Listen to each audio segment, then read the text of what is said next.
Ted Cruz clearly won the debate tonight, and Donald Trump clearly lost it. It was a great debate. I think it might have been my best debate. They say I've won all of them, and the polls have just come out where I'm killing everybody in the debate.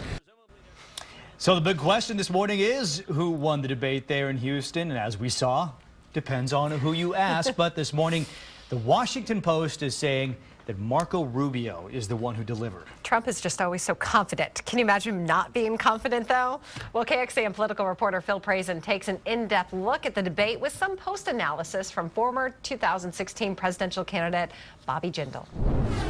What's at stake here? If Rubio doesn't perform well, is it over? Not at all. Look, I think Rubio had a great night. The senator had a great night tonight. You're going to see more momentum, more support. I think he got under Donald Trump's skin. I think he shows that Donald Trump has no policy depth. Donald kept repeating himself on health care. It was embarrassing. Donald tried to pretend like there was moral equivalence when it comes to Israel. We got to stand with Israel, not pretend like both sides are equivalent when one side's comprised of terrorists blowing themselves up, blowing up innocent civilians. I think Marco clearly won tonight. But this election won't be decided in one debate or in one state. It's going to go on beyond Tuesday. Mark will do very well Tuesday. It's going to go on beyond Tuesday, beyond the week after that. Unlike the Democrats, we're going to let voters vote and actually count those votes. Democrats, Bernie wins New Hampshire by 20. He still gets the same number of delegates as Hillary. I guess that's socialism in practice. So I think Marco had a great night tonight, but this election has got a lot more to it. How mean was this debate tonight? Well, look, I think it was a spirited exchange, but it was focused on issues. I think voters at home have a right to know who's the next president going to appoint to the Supreme Court to replace the late Justice Scalia. And I think from Donald Trump, we got no clear answer.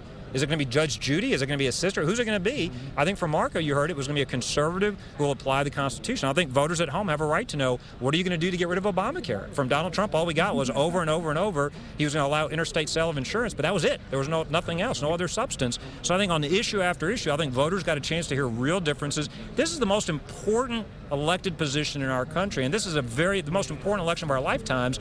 So I want to make sure, I want voters to have the information they need to make a good choice. I think they realize the stakes are getting more and more important in this election. I think that's good for Marco, bad for Donald, and so I think Marco had a great night tonight. But stay tuned, because every day there are more twists and turns in this race for president. Texans go to the polls next Tuesday, and we'll keep you updated on KXAN News. Back to you in Austin. Well, thanks so much. And we should mention that former Louisiana Governor Bobby Jindal, as you just heard from there, is endorsing Senator Marco Rubio for president. Perhaps gathered that from his first answer. answer. Yes, as you can tell. And just days ago, Texas Senator Ted Cruz just got his own endorsement from Texas Governor Greg Abbott. In a few hours from now, Abbott is going to the polls to vote on this last day of early voting.